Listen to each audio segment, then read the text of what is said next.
L'Assemblée nationale se réunit en session extraordinaire à l'instant. Elle examine la commission d'enquête parlementaire qui a blanchi Mamour Diallo.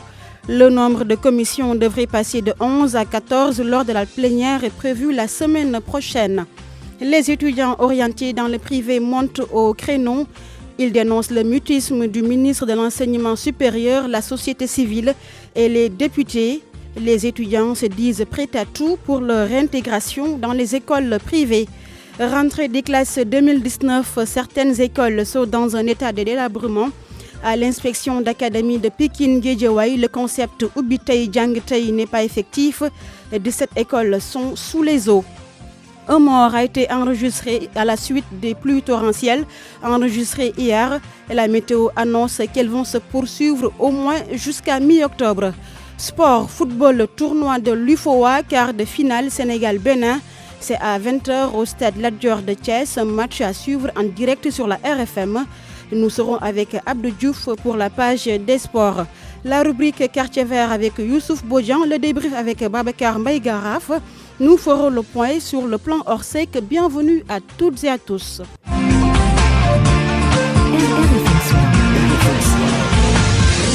Fama John.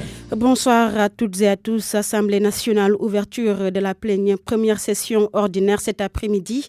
À l'instant donc, place après en début de semaine prochaine à la plénière à laquelle devrait apporter des changements sur le nombre de commissions qui va passer de 11 à 14. Il s'agit pour l'Assemblée nationale de s'adapter aux nouveaux défis de notre pays. Pabès Diba. Le règlement intérieur de l'Assemblée nationale va connaître quelques changements à la faveur de l'ouverture prochaine de sa plénière. Ainsi, le règlement intérieur de l'Assemblée nationale va connaître quelques changements à la faveur de l'ouverture prochaine de sa plénière.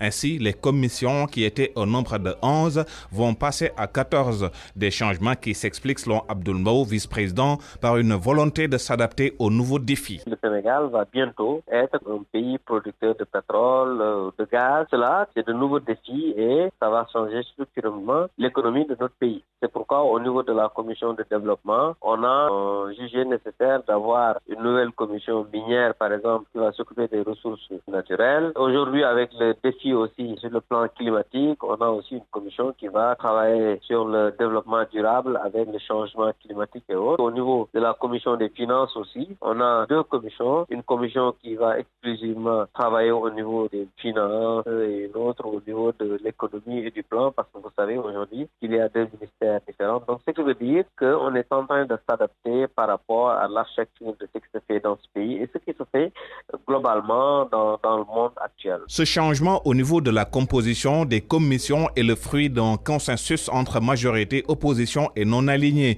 même si certains non-alignés ont dit leur souhait de voir baisser le nombre de députés devant constituer un groupe parlementaire. La majorité se dit ouverte à la proposition. N'oubliez pas que ce changement, il n'y a pas longtemps, on l'a fait. On a dit le 10e. Bon, je pense que cela me paraît logique. Maintenant, ce n'est pas des changements figés. On peut continuer à échanger pour voir éventuellement ce qu'on va faire. L'autre changement attendu concerne le mode de votation de la loi de finances initiale. Fini la commission technique, la commission finances et la plénière. Désormais, il y aura une seule commission finances élargie. Celle-ci devrait donner aux députés beaucoup plus de temps pour étudier les budgets des ministères. RFM, la radio de toute l'actualité. La Confédération nationale des travailleurs du Sénégal a ouvert la porte à l'Union des routiers du Sénégal. Et c'est pour protéger les droits des transporteurs. Cependant, l'Union des routiers du Sénégal dénonce les mauvaises conditions de travail des transporteurs. Ces syndicalistes veulent avoir accès directement au fret. Compte rendu Oumkal Soumli.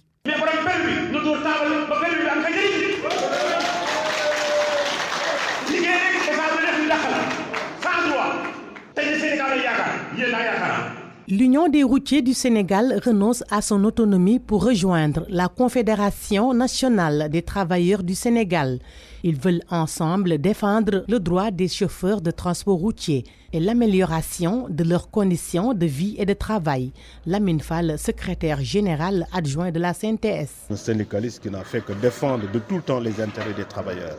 Donc la CNTS vraiment l'accueille à bras ouverts, l'accueille donc avec tous les honneurs et souhaitons aller avec lui dans tous les combats. Gora Khouma et ses camarades ont par ailleurs fustigé les mots des transporteurs. Ils demandent une couverture de la CNTS. Nous sommes fiers aujourd'hui pour regagner encore la CNTS. L'espoir va nourrir. En tout cas, nous le souhaitons. Nous demandons un appui. Syndicalement, je dis. Syndicalement, pour tous nos problèmes.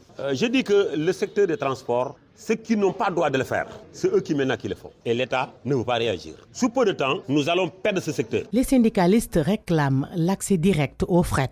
Ils invitent l'État à réagir. Pour le transport de marchandises, il y a devant nous le règlement 14 qui nous pose d'énormes problèmes. Il y a ce qu'on réclame toujours, la lettre de voiture pour pouvoir tarifier la tonne kilométrique de la marchandise que nous transportons. Et l'État ne veut pas réagir. Avec toutes les difficultés qui secouent le Front social, la Confédération nationale des travailleurs du Sénégal et l'Union des routiers du Sénégal veulent, main dans la main, continuer à mener le combat pour l'intérêt des travailleurs. Oumou Kalsoumli, parlons éducation. Les étudiants orientés dans le privé très remontés contre le ministre de l'Enseignement supérieur, la société civile et les députés. Ils dénoncent leur mutisme concernant le problème qui a duré selon eux une éternité. Ces étudiants disent ne rien exclure pour leur réintégration dans les écoles privées. Ils étaient face à la presse, compte rendu Salimata Ao. Les étudiants du privé n'ont pas été tendres avec le ministre de l'Enseignement supérieur qu'ils accusent de vouloir les sacrifier. Abdoulaye Mbalo. Monsieur le ministre, en l'occurrence Cheikh Omar Anne, qu'allez-vous faire de l'avenir des étudiants orientés dans les privés qui renvoyés depuis quelques mois et qui sont sous votre responsabilité? Mais cela ne nous étonne guère, car une personne incapable de gérer une seule université, à savoir l'UCAD, ne saurait en piloter plusieurs. Ces apprenants ont aussi fustigé le mutisme de la société civile et des députés. Nous voudrions aussi dénoncer avec fermeté la complicité de certaines organisations de société civile, une complicité qui se manifeste par le silence sur un sujet aussi important. À nos 165 soi-disant députés qui jamais au plus grand n'ont tenté de s'acquérir des mots des étudiants du privé afin d'y apporter des solutions. Ils demandent au chef de l'État de réagir car c'est leur avenir qui est en jeu. Si les étudiants du privé espèrent, Monsieur le Président, que vous saurez prendre les bonnes décisions allant sans le sens de les faire regagner leur salle. Pour un jour satisfaire les besoins de leurs parents, avoir une femme comme votre cher fils et fonder une famille. Si rien n'est fait, nous sommes prêts à sacrifier nos vies pour sauver notre avenir. Pour ces étudiants, la décision de l'État de suspendre l'orientation des bacheliers dans le privé ne fait que confirmer leurs propos selon lesquels l'État veut saboter l'enseignement supérieur dans le privé. Rentrée des classes 2019, certaines écoles sont dans un état de délabrement. C'est le cas de l'école Adjawaradjen. Les élèves se désolent de la situation. Tout ce qu'ils veulent, c'est rejoindre les salles de classe. Ces élèves ainsi que les parents d'élèves demandent aux enseignants d'arrêter les grèves et de se soucier de l'avenir des enfants.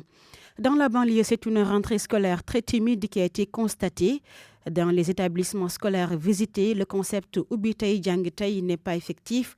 La pluie d'hier en est la cause, selon les acteurs, à retenir que 17 établissements scolaires de l'inspection d'académie de Pikine-Guédiawaye sont jusqu'à cette date impactés par les inondations. Je vous propose d'écouter le secrétaire général de l'inspection d'académie de Pikine-Guédiawaye, Idrissa Gueye. Et si vous faites la différence, au moment du CRD du 26, on était à 49 écoles sous les eaux. Actuellement, on est à 10. Ça veut dire que 32 écoles ont été traitées et qui sont dans les conditions de recevoir les élèves aujourd'hui. Qui dit Ubitei Djangtei pensera automatiquement à l'administration de l'école, au corps professoral, mais aussi aux élèves. Et là, la mobilisation des élèves et du ressort des parents d'élèves. Ce sont les parents d'élèves qui doivent mobiliser les enfants pour qu'ils puissent venir à l'école le jour de l'ouverture des classes pour que les cours puissent démarrer le plus tôt possible. Si on parvient à démarrer plus tôt, on parvient à préserver le quantum horaire. On aura un temps de travail assez suffisant. Nous allons tout mettre en œuvre pour que ces élèves soient mobilisés à temps et que les cours démarrent dans de bonnes conditions. Éducation toujours, cette fois-ci à Kaffrine, seuls quelques élèves sont présents à l'école élémentaire Mohamed Natou Cissé. Pire, des tables bancs ont été dérobées dans la dite école selon le président de l'AP, Ousmane Gueye, qui demande aux populations de les rendre dans les plus brefs délais. Il est au micro d'Oumar Ndiaye. L'école n'a pas de table-banc et certaines populations se permettent de dérober le peu qu'il y en a. C'est inadmissible. Ça ne se voit nulle part ailleurs au Sénégal. Nous demandons à ceux qui ont pris ces table-bancs de les rendre dans les plus brefs délais. Sinon, nous allons mettre en exécution les recommandations du sous-préfet. Nous ne voulons pas arriver là. Nous demandons aux populations de rendre les table-bancs le plus rapidement. Boycott de la rentrée scolaire par le G20, l'Union syndicale pour une éducation de qualité, l'appel au calme et à la concertation avec les autres syndicats représentatifs réunis autour du G7. Pour une année apaisée, l'USEC demande à l'État du Sénégal d'appliquer les accords. L'organisation syndicale soutient par ailleurs que le concept Ubitei Djangitei, pour son effectivité, toutes les conditions ne sont pas réunies.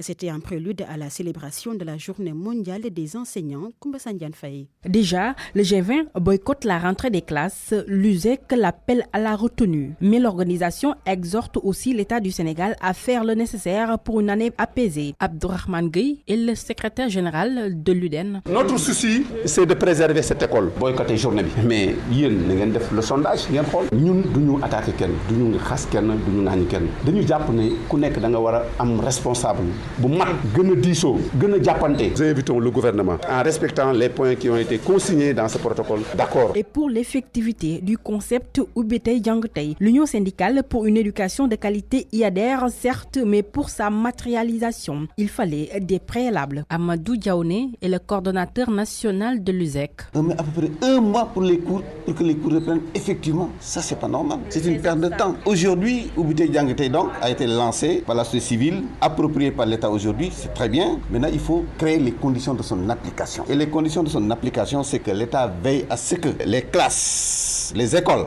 puissent recevoir les élèves. Toutes ces conditions ne sont pas réunies et l'État n'a pas créé tout ce qu'il faut pour que ces conditions soient réunies. Parce que les classes sous abri provisoire, ces écoles-là ne peuvent pas ouvrir. L'USEC regroupant en son sein le SAES, le CELS, le SUDES, le CIPROS et l'UDEN célèbre ce 5 octobre la Journée mondiale des enseignants. Le thème retenu pour cette année, les jeunes enseignants, l'avenir de la profession.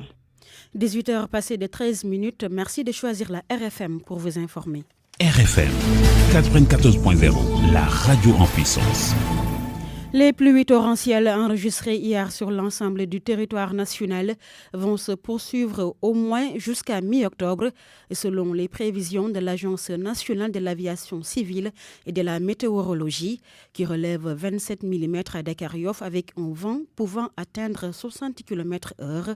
Mamadou Amar Ndione. Des pluies accompagnées de vent dans tout le pays, c'est une situation qui peut s'expliquer selon Pape Ngor Ndiaye, chef du service prévision et réduction des risques à l'ANACIM, l'Agence nationale de l'aviation civile et de la météorologie. Les systèmes nuageux qui occasionnent de la pluie et des orages sont formés vers le Mali et au sud de la Mauritanie. Donc c'est ce système qui pratiquement a abordé le pays vers l'est, entre Matam et Bakel. On avait des vents très forts qui ont été notés sur le long du trajet de système nuageux. Au niveau des régions nord, c'est Louga qui a eu 12 mm de pluie. Linguère a enregistré 11 du trajet de système nuageux. Au niveau des régions nord, c'est Louga qui a eu 12 mm de pluie. Linguère a enregistré 11 mm. Vers le centre, on a Dakar-Yoff a eu 27 mm. À Kaolack, 20 mm de pluie ont été enregistrés. 16 à Fatick.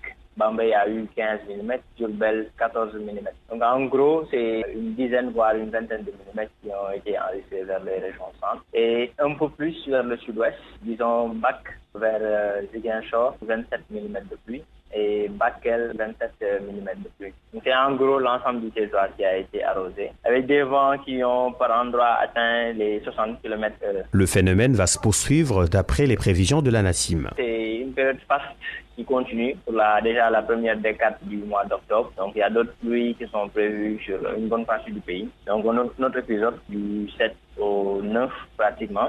En perspective en tout cas, c'est des pluies qui restent présentes sur une bonne partie du territoire sénégalais. Déjà, plusieurs dégâts ont été notés à Dakar et dans d'autres régions. RFM Sport. Bonsoir Abdou Diouf Junior. Bonsoir Fama John. Football tournoi UFOA, le derby des Guinéens ne connaît pas encore de vainqueur. Pour l'instant, les deux Guinéens se partagent les points, 0 but partout. À la pause, les deux équipes ont repris le match il y a quelques 10 à 15 minutes, mais il n'y a toujours pas de but, nous apprendons. Je rappelle que le tournoi de l'UFOA se joue actuellement au stade Lat Dior de Thiès. Nous y reviendrons. Le tournoi toujours de l'UFOA, le Sénégal joue un match important contre le Bénin. Il s'agit du premier match de quart de finale de ce tournoi. Sénégal-Bénin prévu à 20h au stade Lat Dior de Thiès. Les Lions locaux font partie des favoris de ce tournoi, mais attention, il ne faut pas vendre la peau de l'écureuil avant de l'avoir attrapé. Écoutons les mises en garde du technicien sénégalais, l'entraîneur du Casa Sport Badara Sarr, qui répond aux questions de Cherti Diagne. C'est un match qui sera âprement disputé. Donc on a vu que le Bénin c'est un adversaire de taille. Le Bénin a éliminé la Guinée. La Guinée est une très bonne équipe qui doit rencontrer même le Sénégal en éliminatoire de CHAN. Pour dire que le Sénégal a battu la Guinée sur un score étriqué. Donc après le Bénin qui sort la Guinée, donc ça veut dire que c'est une très bonne équipe. Il y a même des internationaux dans cette équipe-là. Donc ce sera un match que je pense l'encadrement technique a préparé avec minutie, parce que je pense que les entraîneurs étaient ils ont suivi le match entre le Bénin et la Guinée. Ensuite, peut-être le sélectionneur Serigne Saliou, il pourra disposer maintenant peut-être de tout son groupe, parce que les joueurs de Génération Foot vont rallier la tanière. Donc il aura entre ses mains vraiment tout son effectif. Il va falloir par rapport au match de qualification qu'il va livrer, le match retour contre la Guinée, donc ce sera aussi un autre test. Il va falloir être très serein, être très déterminé et puis être surtout efficace. Parce que là, on a vu que lors du premier match, c'était contre la Guinée-Bissau. On a fait un très bon résultat. Parce que c'était une victoire de 3-1, mais malheureusement, on n'a pas contrôlé tout le match. À un moment donné, on sentait que la Guinée-Bissau peut-être pouvait à tout moment égaliser. À l'instant, Badara Sarr, Fama John, ce match Sénégal-Bénin que vous aurez l'occasion de suivre en direct sur la RFM aura une allure de revanche pour les Béninois, dont l'équipe nationale A avait été battue par celle du Sénégal en quart de finale de la Coupe d'Afrique des Nations 2019 qui s'est jouée en Égypte. Nous parlons toujours au football, cette fois-ci de l'équipe nationale du Sénégal. Famara Diédhiou se prononce sur son retour. L'attaquant sénégalais qui se dit prêt à tout donner pour mériter cette confiance renouvelée par le coach Aliou Cissé. Famara Diédhiou, on le rappelle, n'a pas joué la Coupe d'Afrique des Nations avec le Sénégal. Ce retour pourrait être une revanche pour lui. Nous l'écoutons avec Alassane Seck, notre correspondant en Angleterre. Plaisir et fierté. C'est toujours un honneur de retrouver la sélection. Voilà, de retrouver la sélection. La dernière fois que j'ai été, c'était il y a 2 ans et demi. Donc là, je retrouve la sélection et vraiment, ça me tenait à cœur. Et que répondez-vous à ces supporters sénégalais qui ont longtemps crié votre appel en équipe nationale, surtout pendant la Coupe d'Afrique? Donc on dit que vous deviez être présent sur la liste des 23. Non, après, les supporters, c'est comme ça, mais je pense qu'on avait vraiment un groupe fort. On avait un groupe fort parce que voilà, on a réussi à aller jusqu'en finale quand même.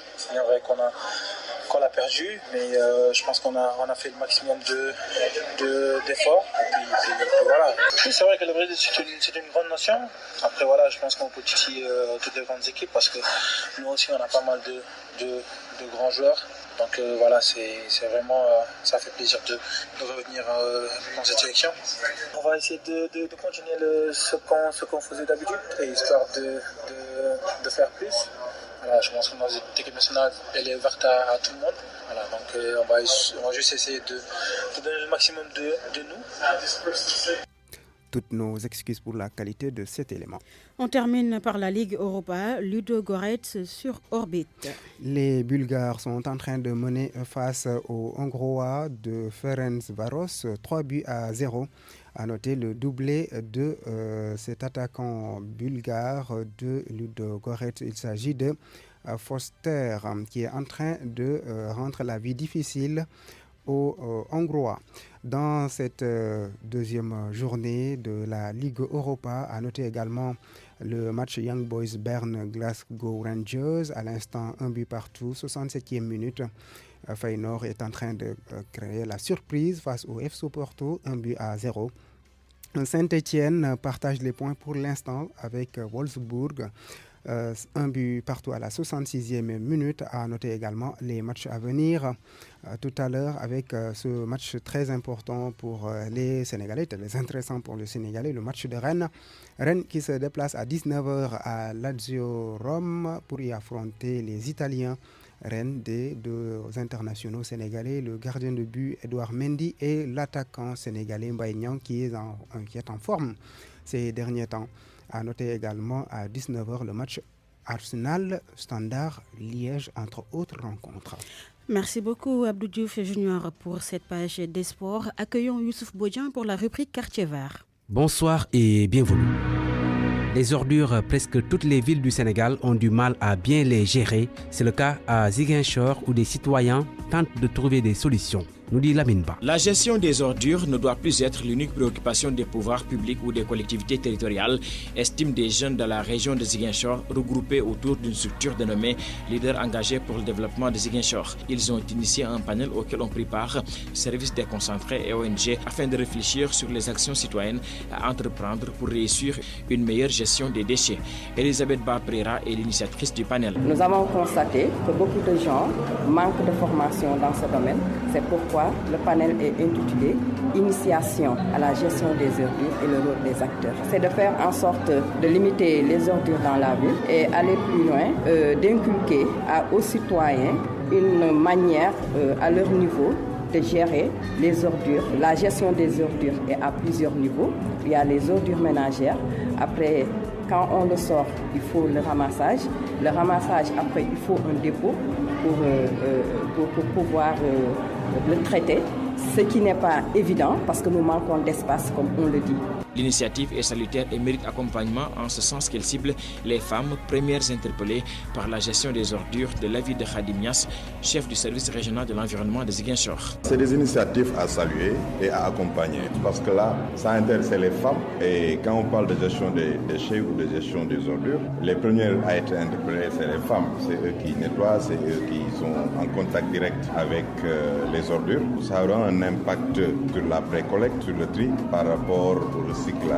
Les organisateurs du panel ont formulé l'intention de soumettre les conclusions de la rencontre à des partenaires au développement pour bénéficier d'un appui financier en vue de dérouler des activités de gestion durable des déchets. Lamine Ba, l'approche est saluée par l'unité de coordination et de gestion des déchets solides Pôle Sud. Cette initiative citoyenne devrait participer à la sensibilisation des populations, selon le coordinateur de l'UCG Zone Sud, Amadou Babafal. Ça vient compléter nos actions dans le cadre de la sensibilisation et de l'information. En fait, la gestion des déchets est une problématique à Ziguinchor. Malheureusement, la population n'est pas assez sensibilisée. La population ne connaît pas vraiment les bonnes techniques de gestion des déchets.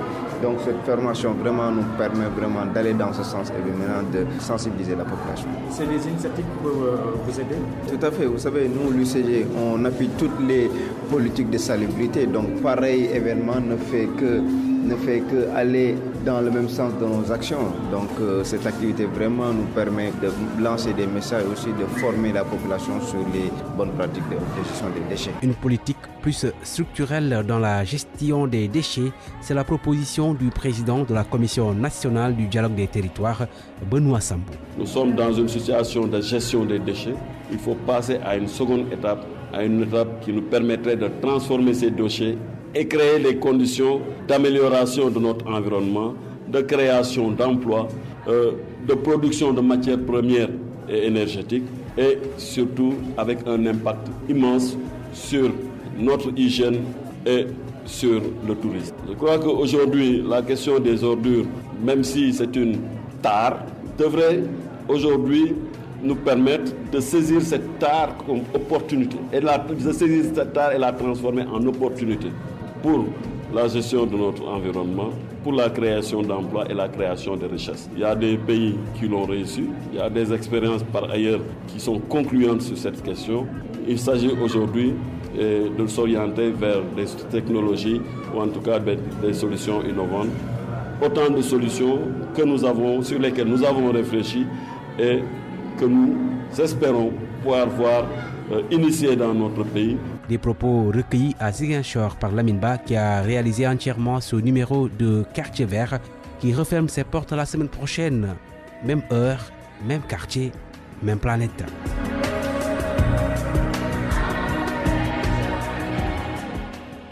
Merci Youssouf Bodian. Babacar Mbengaraf, bonsoir.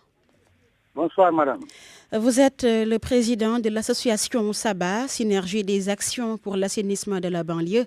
Nous parlons du plan Orsec 2 semaines après son lancement. Pouvez-vous faire un bilan? Oui, il faut d'abord se préciser du fait que le plan Orsec a été lancé. Même si aussi paradoxal que cela puisse paraître, on doit se désoler du fait que l'on soit aujourd'hui après le lancement à grande pompe du plan de compte des inondations, qu'on soit encore à parler de plan Orsec. Parce que ce plan, n'oubliez pas qu'il est à 70% du temps qui a été prévu. C'est un plan décennal, c'est-à-dire un plan économique sur 10 ans. Aujourd'hui, on a consommé les 7 années. Ce qui nous laisse penser également que nous avons déjà consommé l'essentiel, en tout cas une bonne partie du budget, pour des résultats qu'on ne peut qualifier que d'insuffisants. Pour arriver à votre question, le plan Orsec a été lancé il y a cela 2 semaines, mais même si nous reconnaissons également la détermination et l'engagement, et même la bravoure des soldats qui sont sur le terrain, à savoir les sapeurs-pompiers, il faut quand même avoir le courage et de reconnaître que les résultats sont insuffisants. Aller dans certains quartiers comme Kermassar, plus précisément à Aïnomadi, à Grand Médine, à Kerpate et Kamil Baf, aller à Kermbaïfal, aller à Mbao, aller à Guédiouaï même, où l'école, où des écoles n'ont pas pu démarrer aujourd'hui du fait des inondations. Je peux citer, à titre d'exemple, l'école 133, l'école 20 de Guédiouaï, l'école de Kermbaïfal et autres. Pour dire tout simplement que les résultats sont insuffisants. Alors, vous venez de le dire, les résultats sont insuffisants. Qu'est-ce que vous préconisez afin que la question des inondations soit définitivement réglée au Sénégal? Mais ce que nous préconisons, c'est d'abord l'audit du plan décennal. Parce que n'oublions pas que ce plan a englouti 700 milliards. Et ce plan a été lancé après que des avancées significatives aient été connues en matière de lutte contre les inondations. On avait besoin juste d'un petit effort pour que les inondations soient aujourd'hui rangées aux oubliettes. Donc, en premier lieu, il nous faut faire un audit de ce plan décennal. En second lieu également, comme nous sommes dans la phase d'urgence, gérer efficacement, peut-être renforcer le moyen d'intervention des sapeurs-pompiers, mais à l'avenir, éviter que des situations pareilles soient vécues en mettant en œuvre et en exécutant les opérations pré-hivernales. Aujourd'hui, nous en sommes encore là, c'est parce que les opérations pré-hivernales n'ont pas été sérieusement prises en compte. Parce qu'il faut écrêter les bassins, il faut curer les caniveaux. Mais nous avons l'impression que tout cela n'a pas été fait. D'accord. Merci beaucoup, Babacar Mbengaraf. C'est à moi de vous remercier. Je rappelle que vous êtes président de l'association SABA, Synergie des actions pour l'assainissement de la banlieue. Nous avons fait le point sur le plan Orsec. 18h29. Je vous rappelle les titres. Du 3 octobre 2019, il est 22h sur la radio Futur Média. C'est l'heure du journal. Faisal attendu à Touba demain vendredi. Pour ou non son amnistie, le président du groupe parlementaire Benno Bokk Yakaar n'écarte rien. Et selon Aïmerou Gningue, avec le dialogue national, tout devrait être possible. Polémique sur l'écriture de l'histoire générale du Sénégal. La communauté laïenne descend Iba Der Thiam et compagnie.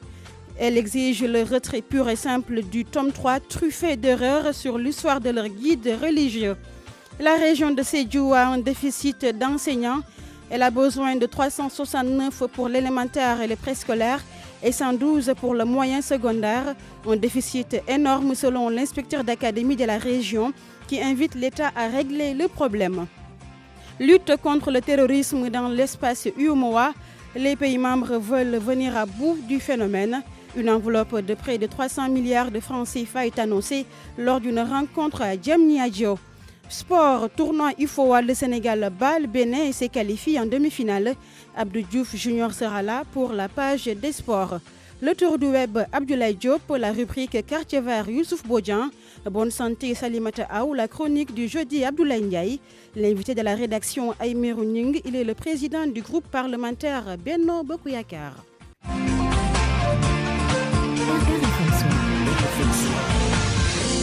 Fama John. Bonsoir à toutes et à tous. Khalifa Ababakar Sall se rend ce vendredi à Touba en compagnie de Mbaye Touré. Il devrait être reçu par le Khalif général des Mourides, Serigne Mountakha Mbacké.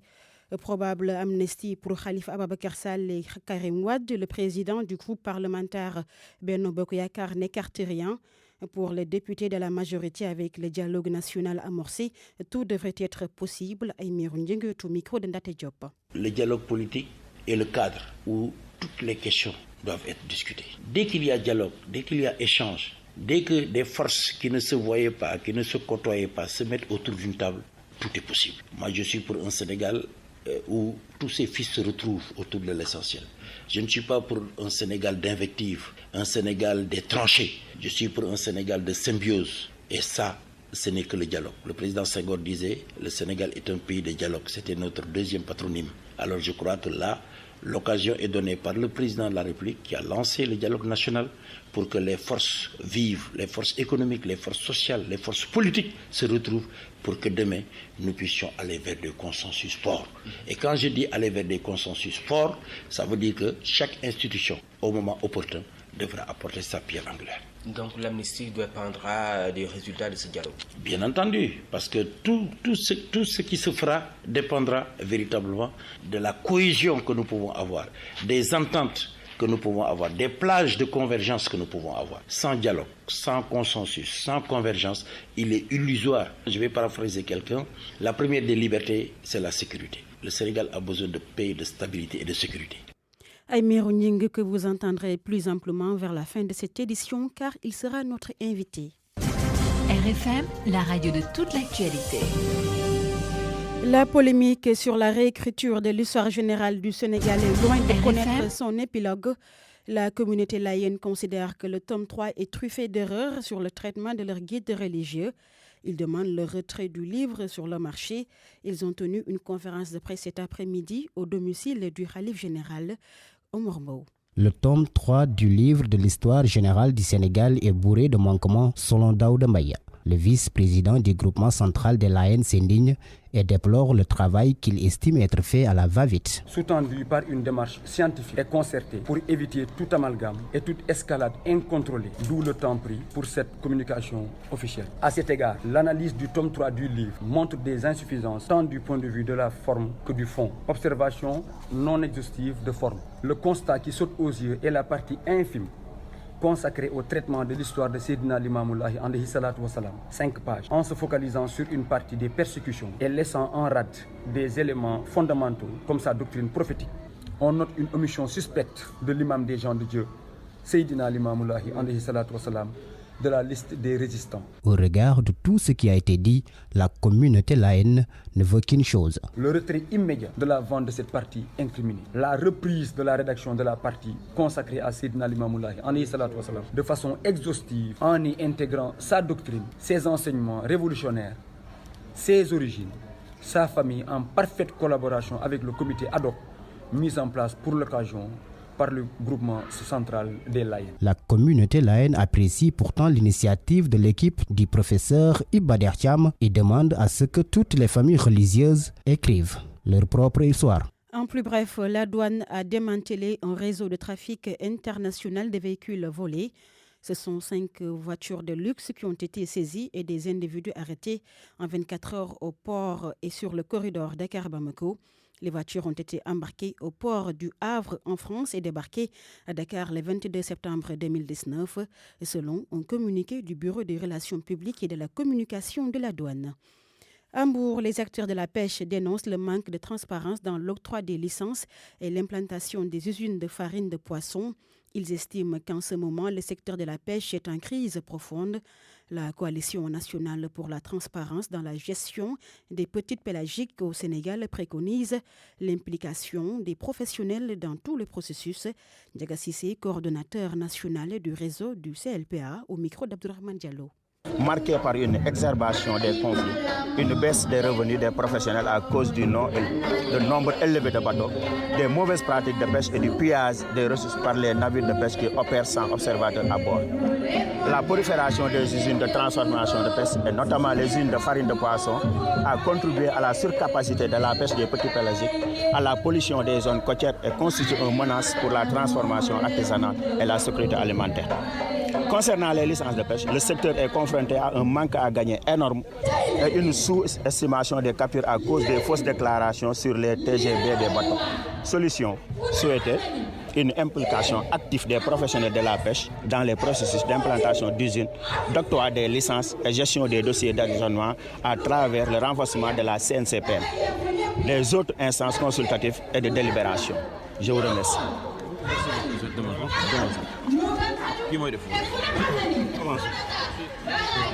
Présent. Man Samba Gueye la tudd may président may coordinateur plateforme.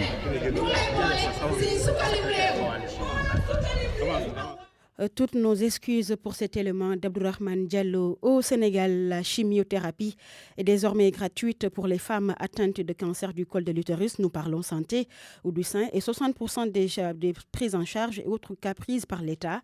La LISCA salue cette mesure, mais elle souhaite que la chimio soit entièrement gratuite. Sorna Maïmouna Dieye, secrétaire générale de la décentralisation, est au micro d'Oumou Gagnan. La subvention est enfin arrivée. L'État a mis sur table les 1 milliard qu'il avait dit pour les malades. Donc la chimiothérapie du cancer du sein et du col de l'utérus est désormais gratuite. Mais pour les autres cas, les 60% des frais sont pris en charge par l'État. C'est une belle révolution et on souhaite que le combat continue et que le traitement soit entièrement gratuit. Octobre Rose, une opportunité pour l'association Tringa de venir en aide aux malades atteints de cancer par le biais de la Ligue sénégalaise contre le cancer. Elle lance ainsi une collecte de fonds grâce à une vente aux enchères des tableaux à l'occasion de la 4e édition de leur dîner de gala. Une soirée qui sera animée par le chanteur Pape Diouf, compte rendu Oumou Gagnan. Nous y reviendrons dans nos prochaines éditions, 22h passées de 9 minutes. Vous suivez la RFM, la grande édition du soir. RFM 94.0, la radio en puissance. Je vous le disais en titre, 369 pour l'élémentaire et les préscolaires, 112 pour le moyen secondaire. C'est le besoin d'académie de Sédhiou en enseignants. Un déficit énorme occasionné par les départs massifs d'enseignants de la région du fait du mouvement national. Un gap plus ressenti dans l'IF de Sédhiou selon l'inspecteur d'académie Cherfaï. Il est au micro de notre correspondant à Sédhiou, Max Euclide Kamfani. L'élément qui n'est pas en place, rentrée scolaire effective dans les zones rurales, notamment à Salemata et Saraya à Kédougou. Par contre, les élèves se font désirer, d'où l'appel de l'inspecteur d'académie de la région à privilégier la campagne de proximité pour convaincre les parents d'élèves. Correspondance Ibrahima Djebahati. La rentrée scolaire n'est pas effective dans le département de Kédougou et pour cause, les élèves se font encore désirer dans les salles de classe, malgré les nombreuses campagnes de sensibilisation menées à cet effet. Le président de l'Union régionale des parents d'élèves se désole d'une telle attitude. Colissi Soho. Je suis vraiment déçu de rentrer dans certaines salles de classe, non pas trouver au moins une trentaine ou une vingtaine ou une trentaine d'élèves. Certaines salles contiennent 2 élèves, il y en a qui sont même vides. Je demande aux parents de lâcher les enfants venir à l'école. Pour renverser la tendance, les autorités académiques militent en faveur d'une campagne de proximité. Mamadou Lamine Li est l'inspecteur d'académie de Kédougou. Nous avons, en dehors du porte-à-porte, la campagne de proximité. Nous avons tenu des réunions avec tous les acteurs au niveau régional. Nous avons profité de ces rencontres pour sensibiliser les parents, pour échanger avec eux la meilleure manière de mettre en place des dispositifs pour que les élèves démarrent les cours dès le premier jour de la rentrée. Ailleurs, dans le département de Salemata, 20% des élèves étaient présents à l'élémentaire, tandis qu'au niveau des collèges, plus de 50% des élèves ont répondu présents. À Saraya, le taux de présence des élèves tourne autour de 50%. Ibrahima Diabakate, Kédougou, RFM. Et nous revenons sur cet élément, 369 pour l'élémentaire et le préscolaire et 112 pour le moyen secondaire. C'est le besoin de l'Académie de Sédhiou en enseignants. Un déficit énorme occasionné par les départs massifs d'enseignants de la région du fait du mouvement national. Un gap plus ressenti dans l'IF de Sédhiou selon l'inspecteur d'académie, Cher Faye, qui est au micro de Max Ecli de Kamfani. Je pense que ça, c'est une réalité partagée par l'ensemble des académies de la périphérie. Nous sommes des académies où les enseignants de tous les ordres quittent en masse lors du mouvement national pour les régions du niveau central ou Dakar. Alors, c'est lié à la gestion démocratique du personnel. Et c'est pourquoi, à l'heure où je parle au bilan des départs et des arrivées, on est à un déficit qui avoisine les 369 enseignants au niveau de l'élémentaire et du préscolaire et de 112 professeurs au niveau du secondaire. C'est vrai qu'en début de semaine, nous avons reçu les sortants des écoles de formation de professeurs de la FASTEF, l'ENSEP, l'ENFEPS, et c'est le moment de saluer cette diligence dans la mise en disposition du personnel qui, exceptionnellement cette année, est là avant la rentrée. Mais par rapport à nos besoins, le gap est toujours énorme. Pour l'élémentaire, nous n'avons pas encore reçu les sortants. Nous espérons qu'une discrimination positive sera faite à l'endroit de l'académie pour l'élémentaire parce que le besoin est énorme et surtout dans l'IF de Sédhiou où des 369 places en déficit, les 200 et quelques se trouvent au niveau de l'IF de Sédhiou. RFM, partout, tout le temps. Parlons économie dans cette édition. La région de Kolda se classe 3e dans le cadre du remboursement et des prêts contractés à travers l'ADER. Le taux de recouvrement auprès des entrepreneurs est de 73%. 940 millions ont été distribués dans la région pour la première phase des financements de l'ADER. Abdoulaye Diallo. Le bilan d'étape des financements de l'ADER a fait l'objet d'une réunion du comité régional de développement à Kolda, à l'issue de laquelle le ministre délégué général à l'entrepreneuriat rapide se dit satisfait du taux de remboursement des entrepreneurs de Kolda qui est à 73%. Papa Ahmadou Sarr. Kolda est à la 3e place avec un taux d'impayé avoisinant 27%. Donc ce qui veut dire autour de 73% de remboursement. Ce n'est pas mal, mais nous pouvons faire mieux car notre objectif c'est d'aller autour de 90%. Pour cette première phase, plus de 940 millions ont été distribués dans la région de Kolda, là où il était prévu une enveloppe d'environ de 700 millions, a-t-il informé. Et nous sommes heureux d'annoncer que nous avons pu financer pour presque 940 millions de francs CFA dans la région de Kolda pour la première année d'exercice, là où il était prévu une enveloppe de 700 et quelques millions, d'où un taux d'exécution effectif de 119%, ce qui montre le dynamisme économique de la région, notamment dans les secteurs spécifiques de l'élevage, de l'agriculture, de la pêche, qui sont les premiers secteurs qui ont eu à bénéficier de ces financements de l'ADER. Il est prévu l'installation de points focaux de l'ADER dans les communes pour mieux répondre aux demandes des populations. RFM Kolda, Abdoulaye Diallo. Abdoulaye Diallo, la nouvelle monnaie africaine pourrait être utilisée à partir de 2020 si toutes les conditions sont réunies. Et selon le directeur général national de la BCEAO, Ahmadou Al-Aminoulo, la Banque centrale a tenu sa rencontre trimestrielle ce jeudi. Il est au micro de Virginie Lewontine Sagna.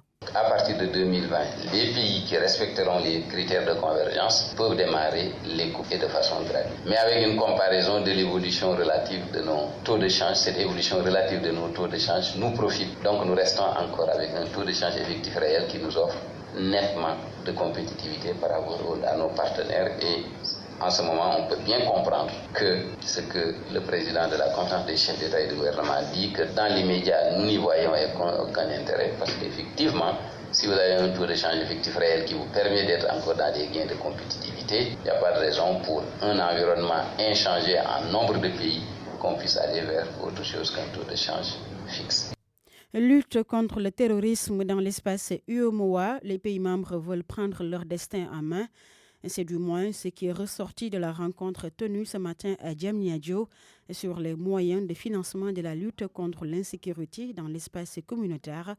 Une enveloppe de 500 millions de dollars est annoncée. Abdou Diouf Diagne. Nous sommes parus longtemps incapables de proposer par nous-mêmes des solutions concrètes pour notre survie. Patrice Talon s'exprimait ainsi pour expliquer la tenue de la réunion sur le financement de la sécurité dans l'espace UEMOA. Le président du Bénin annonce une mobilisation de 500 millions de dollars pour combattre le terrorisme dans l'espace communautaire. Depuis longtemps, les pays de la sous-région confrontés au problème du terrorisme, la seule image qu'elles ont donnée au monde, aux Africains, à la communauté internationale, c'est celle de la main tendue, que nous sommes capables de décider de mobiliser par nous-mêmes nos ressources propres. Nous avons pris la décision de mobiliser 500 millions de dollars pour notre contribution à la lutte, pour notre survie. Pour le président Macky Sall, les pays africains doivent harmoniser leurs actions pour plus d'efficacité. Et il est clair que sans la paix et la sécurité, tout devient aléatoire. Donc c'est une question de vie ou de mort aujourd'hui pour nos États. Il nous faut donc poursuivre nos efforts de lutte contre le terrorisme de façon intégrale et coordonnée. C'est pourquoi nous avons voulu réunir en une seule fois les responsables des volets paix et sécurité et ceux en charge des finances. On dit bien que l'argent, c'est le nerf de la guerre. Avant le démarrage des travaux, une minute de silence a été observée à la mémoire des victimes d'attaques terroristes au Burkina Faso. RFM Diamniadio, Abdou Diouf Diagne. Abdou Diouf Diagne, bonsoir. Abdou Diouf Junior. Merci, bonsoir Arfat. Bonsoir Papa John. C'est parti pour la page de sport. Au football, il me mène la vie dure maintenant. Apparemment. Football tournoi UFOA, le Sénégal bat le Bénin et se qualifie en demi-finale. Les Lions, grâce à Philippe Paulin Kenny, ont remporté la partie par 1-0. L'attaquant de Châteauroux, âgé de 20 ans, est l'un des deux expatriés de la Tanière. Les Lions filent donc en demi-finale.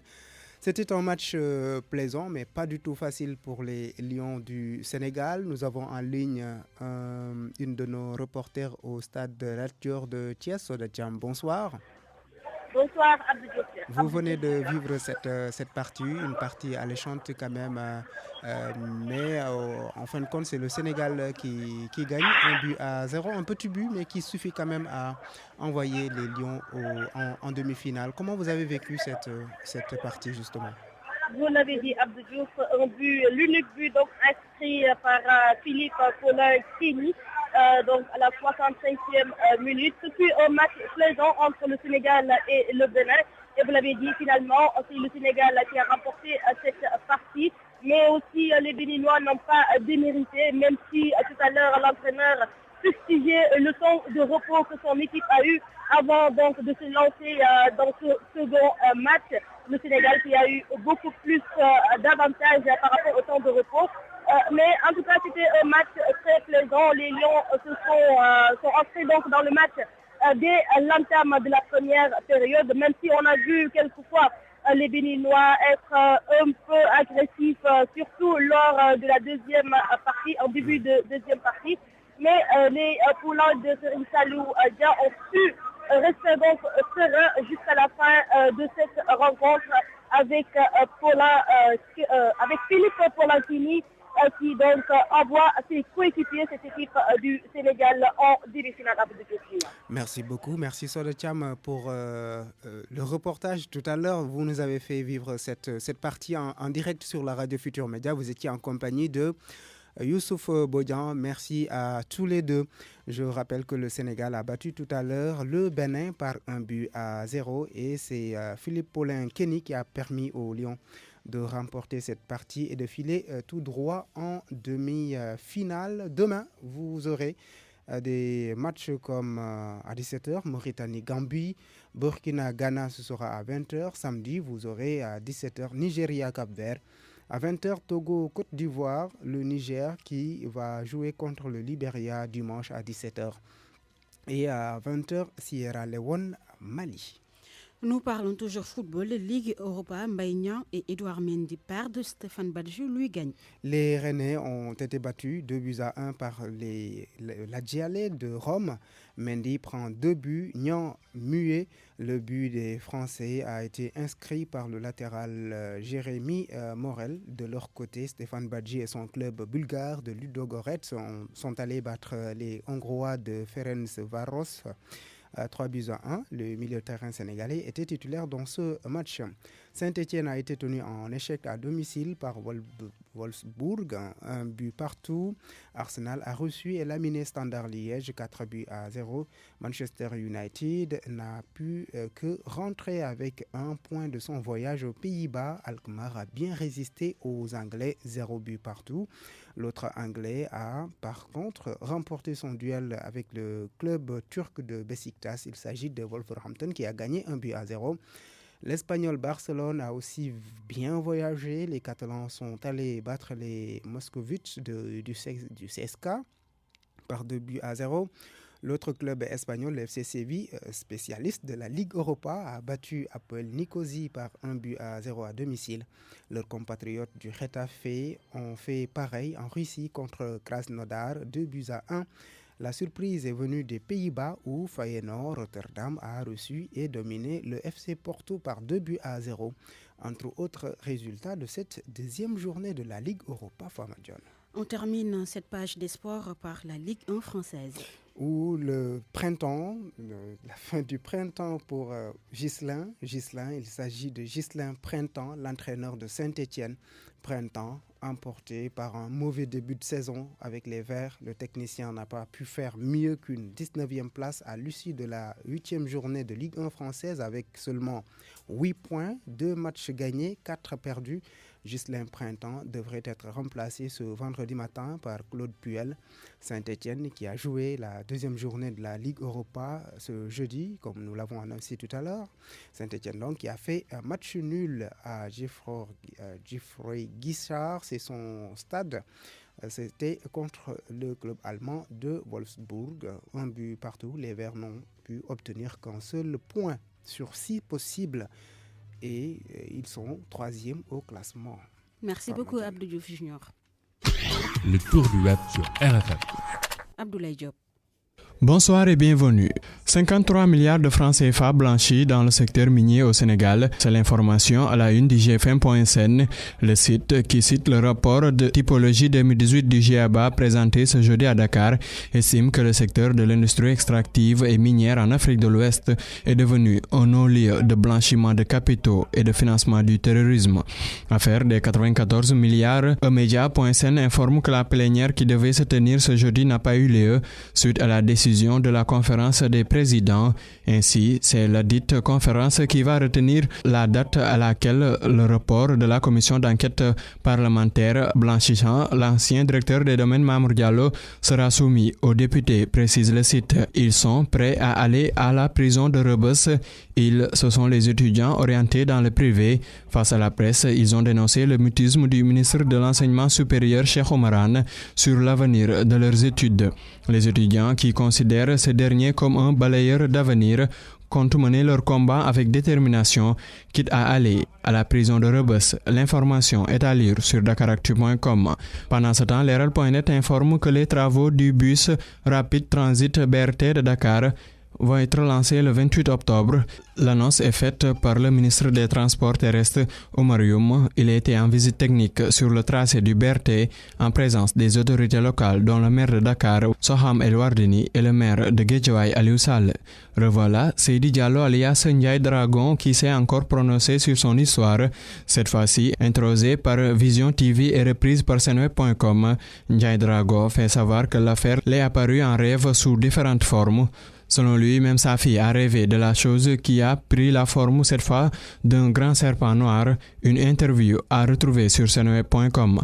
Sur l'international, aux États-Unis, le bilan de l'épidémie des maladies pulmonaires liées à la consommation de cigarettes électroniques est passé jeudi à 18 morts et 1080 malades. L'information est sur RFI.fr.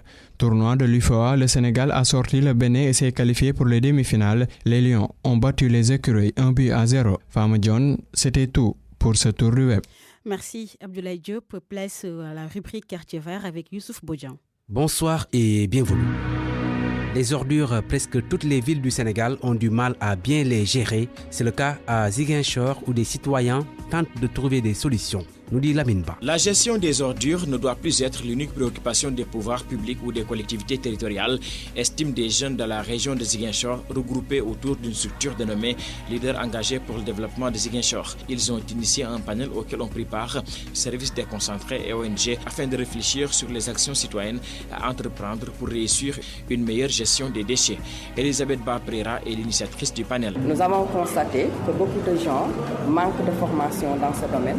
C'est pourquoi le panel est intitulé « Initiation à la gestion des ordures et le rôle des acteurs ». C'est de faire en sorte de limiter les ordures dans la ville et aller plus loin, d'inculquer aux citoyens une manière à leur niveau de gérer les ordures. La gestion des ordures est à plusieurs niveaux. Il y a les ordures ménagères. Après, quand on le sort, il faut le ramassage. Le ramassage, après, il faut un dépôt pour pouvoir le traiter. Ce qui n'est pas évident parce que nous manquons d'espace, comme on le dit. L'initiative est salutaire et mérite accompagnement en ce sens qu'elle cible les femmes premières interpellées par la gestion des ordures de l'avis de Khadim Niass, chef du service régional de l'environnement de Ziguinchor. C'est des initiatives à saluer et à accompagner parce que là, ça intéresse les femmes et quand on parle de gestion des déchets ou de gestion des ordures, les premières à être interpellées, c'est les femmes. C'est eux qui nettoient, c'est eux qui sont en contact direct avec les ordures. Ça aura un impact sur la pré-collecte, sur le tri par rapport au recyclage. Les organisateurs du panel ont formulé l'intention de soumettre les conclusions de la rencontre à des partenaires au développement pour bénéficier d'un appui financier en vue de dérouler des activités de gestion durable des déchets. Lamine Ba, l'approche est saluée par l'unité de coordination et de gestion des déchets solides Pôle Sud. Cette initiative citoyenne devrait participer à la sensibilisation des populations selon le coordinateur de l'UCG Zone Sud, Amadou Babafal. Ça vient compléter nos actions dans le cadre de la sensibilisation et de l'information. En fait, la gestion des déchets est une problématique à Ziguinchor. Malheureusement, la population n'est pas assez sensibilisée. La population ne connaît pas vraiment les bonnes techniques de gestion des déchets. Donc cette formation vraiment nous permet vraiment d'aller dans ce sens et maintenant de sensibiliser la population. C'est des initiatives pour vous aider? Tout à fait. Vous savez, nous, l'UCG, on appuie toutes les politiques de salubrité. Donc pareil événement ne fait que aller dans le même sens de nos actions. Donc cette activité vraiment nous permet de lancer des messages et aussi de former la population sur les bonnes pratiques de gestion des déchets. Une politique plus structurelle dans la gestion des déchets, c'est la proposition du président de la Commission nationale du dialogue des territoires, Benoît Sambou. Nous sommes dans une situation de gestion des déchets. Il faut passer à une seconde étape, à une étape qui nous permettrait de transformer ces déchets et créer les conditions d'amélioration de notre environnement, de création d'emplois, de production de matières premières et énergétiques et surtout avec un impact immense sur notre hygiène et sur le tourisme. Je crois qu'aujourd'hui, la question des ordures, même si c'est une tare, devrait aujourd'hui nous permettre de saisir cette tare comme opportunité et de saisir cette tare et la transformer en opportunité pour la gestion de notre environnement, pour la création d'emplois et la création de richesses. Il y a des pays qui l'ont réussi, il y a des expériences par ailleurs qui sont concluantes sur cette question. Il s'agit aujourd'hui de s'orienter vers des technologies ou en tout cas des solutions innovantes. Autant de solutions que nous avons, sur lesquelles nous avons réfléchi et que nous espérons pouvoir voir initier dans notre pays. Des propos recueillis à Ziguinchor par Lamine Ba qui a réalisé entièrement ce numéro de Quartier Vert qui referme ses portes la semaine prochaine. Santé avec Salimata Aou. Bienvenue. Le dépistage du cancer du sein comporte plusieurs examens tels que la mammographie, l'IRM, l'autopalpation, etc. Les examens nécessaires pour déterminer si des lésions suspectes sont bénignes ou malignes. Professeur Sidika, cancérologue. La mammographie utilise des rayons. Il y a deux types de dépistage globalement. C'est le dépistage national organisé, c'est-à-dire qu'il y a des pays qui ont assez de moyens pour dire à toutes les femmes qui ont 50 ans, tous les 2 ans, vous allez faire la mammo. C'est pris en charge d'une façon ou d'une autre et régulièrement on fera votre mammographie et on découvrira une lésion lorsqu'elle débute. dans le sein. L'autopalpation aussi est préconisée. Pour cela, il faut connaître les techniques. L'autopalpation est le fait de palper le sein chaque mois après les règles pendant que le sein est très souple et d'y rechercher des nouveautés dans le sens de la survenue d'un nodule, dans le sens d'une douleur, dans le sens d'une inflammation, le phénomène de peau d'orange, dans le sens d'un ganglion au niveau de l'aisselle. On peut y retrouver tout ce qui est nouveau et on va exposer ça à un professionnel de santé. L'IRM ou l'imagerie par résonance magnétique est réservée aux femmes à haut risque de cancer du sein. C'est aussi un moyen de dépistage. Professeur Sidika. Il arrive que chez certaines populations particulières, qu'on fasse un dépistage par un examen qu'on appelle l'IRM mammaire. L'IRM est un examen encore plus avancé que la mammographie, mais qui ne rentre pas dans le cadre du dépistage de tout le monde. Mais dans le cadre des terrains particuliers pour lesquels il y a une surveillance d'un cancer dans un contexte familial ou de lésions précancéreuses, etc., qu'on demande aux patientes de se faire dépister par l'IRM. Mais ce n'est pas un dépistage qui est classique. En détectant un cancer du sein très tôt, le dépistage augmente les chances de guérison et permet des soins moins lourds. C'était tout pour Bonne Santé. Place maintenant à la chronique du jeudi avec Abdoulaye Ndiaye. Des gels, des crispations ou apaisements, c'est dire en effet que les mots et qualificatifs n'ont pas manqué pour décrire ou décrypter les événements qui se sont précipités au cours de ces derniers jours dans notre espace public. Et c'est tout naturellement qu'analystes supposés, observateurs présumés, avertis, experts en spéculation, s'en sont donnés à cœur joie.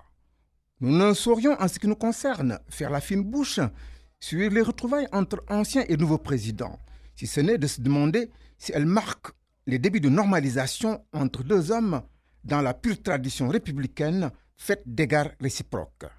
L'avenir nous en édifiera. Nous ne saurions également résister à l'envie de saluer, comme beaucoup de nos compatriotes, la liberté retrouvée par Khalifa Sall.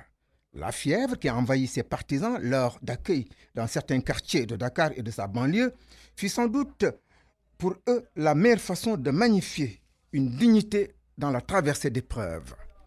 Mais ces faits évoqués, les signes qui y transparaissent, suffisent-ils pour parler de trêve des confiseurs dans notre espace politique, de nouvel élan vers sa pacification? Au risque de sembler être rabat-joie, nous pensons qu'une certaine prudence doit être de mise.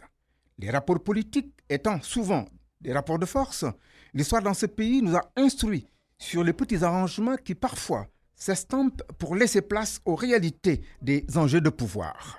Ces mêmes enjeux de pouvoir généralement à l'origine de cristallisation de sentiments d'adversité excessifs qui peuvent se transformer en haine difficile à éteindre entre acteurs. C'est en cela que demeure, à notre avis, nécessaire pour atténuer les conflits inutiles, les petites querelles d'ego, des cadres formels ou informels de dialogue, ainsi que les initiatives de réconciliation des grands régulateurs sociaux. Nous pensons, comme beaucoup de Sénégalais, qu'une semaine qui aura été riche en inattendus politiques, comme celle que nous venons de vivre, doit être l'occasion d'une consolidation de cette spécificité sénégalaise de pouvoir se parler entre politiques. Ce qui, somme toute, est un mode de résolution de nos contradictions dans une démocratie que nous voulons moderne. Pour lui simplement, et c'est un préalable, que tout soit fondé sur une sincérité dans les actes et les propos, car l'implication du champ religieux dans cette perspective montre une fois encore combien notre pays, le Sénégal, valait bien une prière de concorde nationale dans le respect des adversités d'opinion et des ambitions légitimes. RFM, l'invité. L'invité de la rédaction, c'est Aïmirou Gningue, président du groupe parlementaire Benno Bokk Yakaar. Au cours de cet entretien avec El Hadj Ndaté Diop, la première session extraordinaire de l'Assemblée nationale, l'affaire des 94 milliards, la grâce accordée à Khalifa Sall, entre autres sujets. Nous sommes avec le président du groupe parlementaire Benno Bokk Yakaar, M. Aïmirou Gningue. Honorable, bonsoir. Bonsoir Ndaté. Voilà, aujourd'hui, la première session extraordinaire de l'Assemblée nationale. Premier acte, une proposition de loi relative à la modification du règlement intérieur de l'Assemblée nationale. Une proposition votée à l'unanimité. Extraordinaire, peut-on aussi ainsi dire? Oui, je pense qu'il faut noter que c'est une première, qu'une proposition de loi émanant de l'Assemblée nationale et consistant justement à modifier son règlement intérieur a été d'abord déposé par l'ensemble des groupes politiques constitués au niveau de l'Assemblée nationale. De ce point de vue-là, c'est une première. Évidemment, aujourd'hui, nous avons justement voté l'ouverture de la session extraordinaire, parce que c'est comme ça que c'est organisé dans le cadre de notre règlement intérieur. Il y a maintenant un agenda qui va être déroulé avec la conférence des présidents, qui va maintenant fixer l'ordre du jour, donc pour que cette proposition de loi soit examinée en commission et puisse passer aussi en plénière. Au-delà de cela aussi, et vous le savez, il y a le rapport de la commission d'enquête parlementaire sur l'affaire des 94 milliards qui va être donc étudié aussi dans le cadre de cette session extraordinaire. Voilà, Président, arrêtons-nous sur ce point précis. Le rapport de la commission d'enquête sur l'affaire des 94 milliards, vous avez livré votre travail. Quelle est la suite? Nous ne sommes pas des juges, nous sommes une institution qui se respecte et qui avait le devoir d'apporter de la lumière aux Sénégalais par rapport à cette affaire qui est soulevée du titre foncier 1451. Nous avons travaillé, nous avons auditionné plusieurs personnes et aujourd'hui, et depuis d'ailleurs un certain temps, nous avons déjà déposé le rapport. Le rapport a été examiné par le bureau de l'Assemblée nationale et l'Assemblée a décidé que ce rapport va passer en plénière pour son adoption. C'est au cours de cette plénière qui va être donc une plénière qui ne sera pas ouverte au public, évidemment, que l'Assemblée nationale va décider solennellement de tout partie du rapport qui va être mis à la disposition du public. En tout état de cause, un rapport de cette importance, vu aussi les faits qui ont été cités, mérite véritablement à ce que les institutions de ce pays puissent disposer en tout cas de la totalité du rapport et après ils verront ce qu'ils vont faire. Mais en tout cas, l'Assemblée nationale a fait son travail à travers la commission, a déposé des conclusions et on débattra en plénière de cette affaire des 94 milliards. Au-delà et parlementairement, jusqu'où peuvent aller les conclusions de ce rapport d'enquête sur l'affaire des 94 milliards? Est-ce qu'on peut aller au-delà, à savoir la levée de l'immunité parlementaire du député concerné? Il revient à l'institution judiciaire de faire ce qu'elle doit faire. Nous ne sommes pas des juges, encore une fois. Et nous respectons évidemment toutes les institutions de ce pays et nous respectons aussi leur liberté. Nous devions faire un travail en tant que parlementaires. Nous avons fait le travail. Ce travail-là est un travail extrêmement fouillé parce que nous avons rencontré quand même une trentaine, plus de 30 personnes que nous avons auditionnées. Vous savez que ça a pris quand même des heures de travail et tout cela nous a permis de nous faire en tout cas une religion par rapport à cette affaire. Cette affaire donc sera débattue en plénière et vous, en tout cas le public, vous journalistes, le peuple sénégalais, à partir donc de cette plénière qui décidera de la partie qui va être mise à la disposition du public, saura de quoi il s'agit. Mais en tout état de cause, pour le respect des institutions de ce pays, je crois que toutes les institutions de ce pays auront à la disposition ce rapport. Maintenant, s'il y a des poursuites judiciaires qui vont se faire, c'est finalement les personnes qui ont été impliquées là-dedans qui vont le faire. Moi, je ne peux pas juger à leur place. Des conclusions de votre commission qui lave à grande eau la personne concernée, en l'occurrence Mamour Diallo. Et là, on a entendu l'autre personne, le député concerné, Ousmane Sonko, dénoncer le travail qui a été fait. Oui, vous savez, je ne peux pas faire un jugement sur la qualité de notre travail. Nous avons fait un travail. Je pense que toutes les personnes que nous avons auditionnées nous ont apporté les éléments de preuve qu'ils avaient. Si quelqu'un qui est député et qui a été convoqué régulièrement par la commission d'enquête détient par devers elle des preuves qu'elle n'a pas mis à la disposition de l'Assemblée nationale, on ne peut pas juger de ça. Oui, lui, il dit qu'il ne doit pas se présenter devant cette commission. Ouais. C'est à la justice d'éclairer cette affaire. Écoutez, vous savez, nous n'allons pas faire ce débat entre la commission. Vous savez, le pays a des institutions qui se respectent. Si vous êtes membre d'une commission, d'une assemblée, d'une institution, et que cette institution a mis en place une commission d'enquête, si vous voulez de la clarté, si vous avez des éléments, vous devez les mettre à la disposition de cette institution-là. Moi, je ne suis pas dans ce débat-là. Et je veux préciser aussi que nous ne sommes pas des juges. Donc, je ne suis pas là pour vous dire on a blanchi telle personne ou on n'a pas blanchi. Ce que je sais, c'est que nous avons suffisamment d'éléments, que nous avons éduqué suffisamment de personnes pour nous faire une philosophie, une religion sur l'affaire des 94 milliards. Et sur la question principale qui a été de dire qu'il y a un détournement de deniers publics de 94 milliards. Sur ces questions-là, la Commission a donné des positions très claires et à bonne date, vous saurez ce que nous avons dit. Qu'il n'y a eu jamais de détournement. Je suis désolé qu'on puisse revenir encore sur cette question parce que nous avons tellement de choses plus sérieuses. Parce que dire qu'il y a un détournement, s'il y a un détournement, ça veut dire qu'il y a de l'argent qui a échappé au trésor public. Si l'argent a échappé au trésor public, il faut aller le rechercher. Mais c'est ça que je suis en train de vous dire. Aujourd'hui, nous sommes en train de prendre des décisions importantes sur le fonctionnement de notre institution, faire de sorte que les grandes mesures que le président de la République a fait prendre dans le cadre du référendum de mars 2016 sur l'évaluation des politiques publiques, que nous puissions l'inscrire dans notre règlement intérieur pour pouvoir justement et assurer et le suivi et l'évaluation de ces politiques publiques, ça c'est beaucoup plus important que vraiment des fables qui sont comme ça agitées. C'est vrai que ça peut être attrayant quand on parle de 94 milliards, mais ma foi, ça va venir bientôt. Et les Sénégalais vont découvrir où se trouve la vérité. On va parler des commissions qui vont passer de 11 à 14. À votre avis, en tant que président du groupe parlementaire, est-ce qu'en ce moment où l'on parle de reddition des comptes, mais aussi de réduction du train de vie de l'État, augmenter des commissions s'impose? Ah oui, vous savez, moi je ne veux pas rentrer dans ce populisme qui consiste à dire au contraire.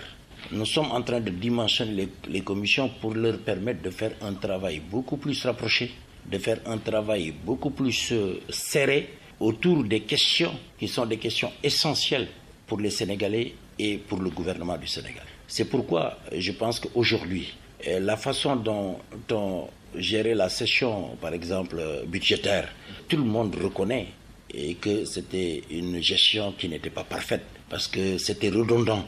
Et aujourd'hui, arriver véritablement à mettre en place des commissions élargies qui puissent permettre la prise en compte des ministères, débattre dans le fond de leur budget, je crois que c'est salutaire et c'est la raison pour laquelle d'ailleurs tous les groupes politiques de l'Assemblée nationale sont d'accord pour ces changements-là. Et vous savez aussi, on n'augmente pas pour augmenter.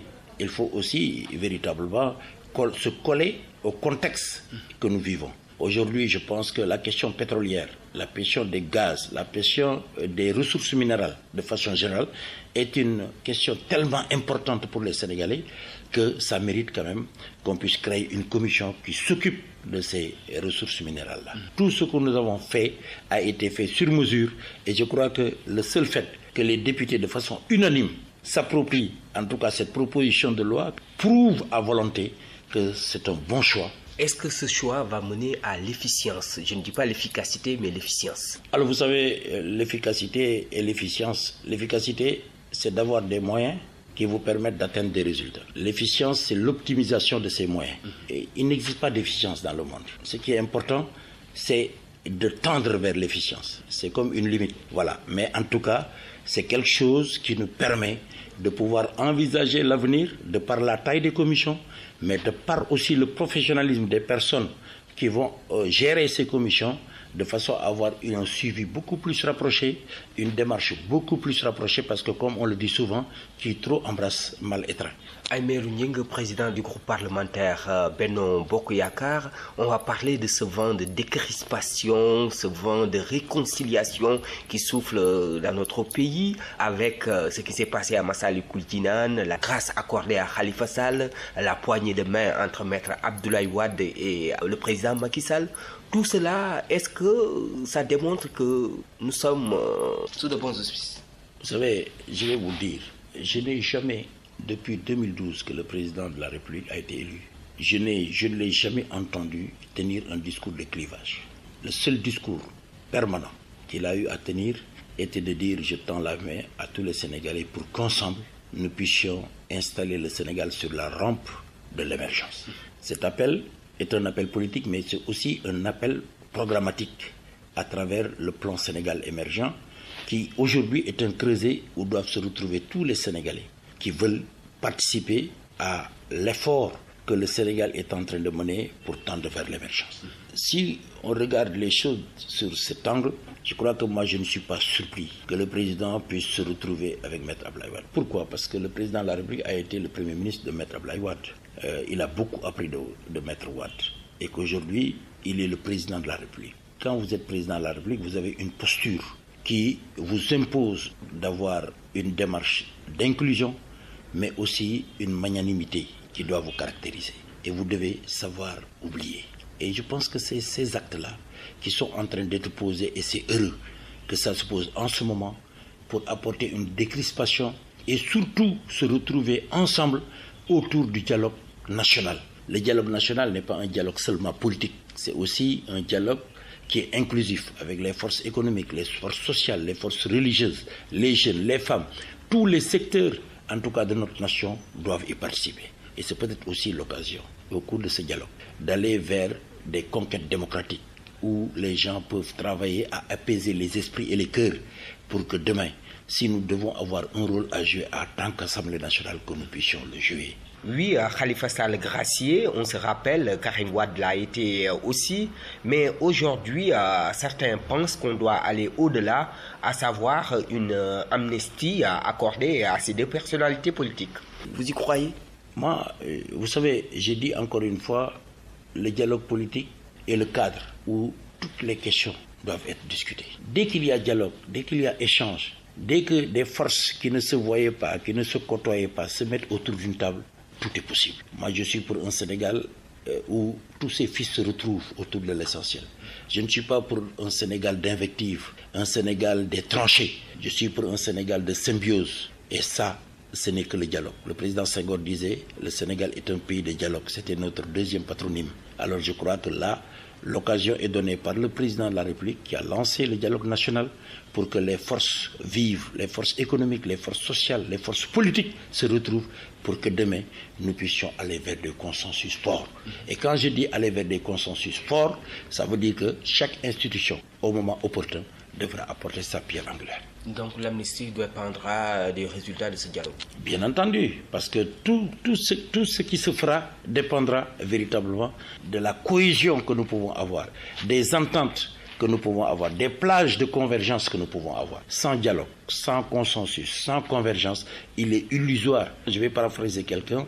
La première des libertés, c'est la sécurité. Le Sénégal a besoin de paix, de stabilité et de sécurité. Si nous n'avons pas la paix, la stabilité et la sécurité, il est illusoire de penser demain sortir du sous-développement. Aymérou Gningue, la RFM vous remercie. Je vous remercie. Merci à vous, Nata Diop. Il est 22h passé de 50 minutes. C'est la fin de cette édition.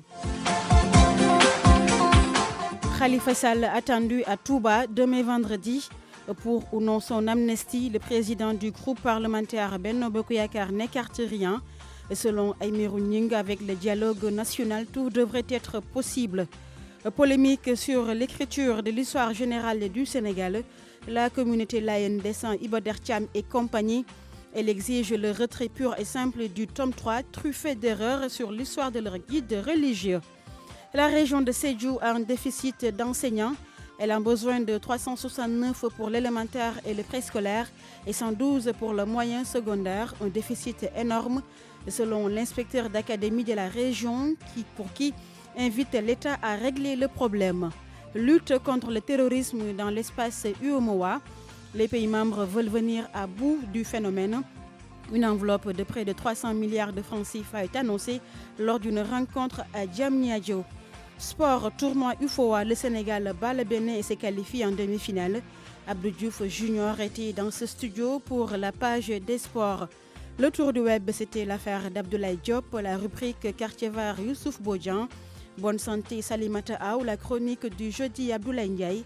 L'invité de la rédaction Aymérou Gningue, il est le président du groupe parlementaire Benno Bokk Yakaar. Merci à vous, chers auditeurs.